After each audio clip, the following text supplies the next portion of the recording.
وأمددناهم بفاكهة ولحم مما يشتهون يتنازعون فيها كأسا لا لغو فيها ولا تأثيم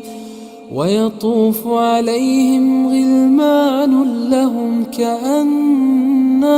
لؤلؤ مكنون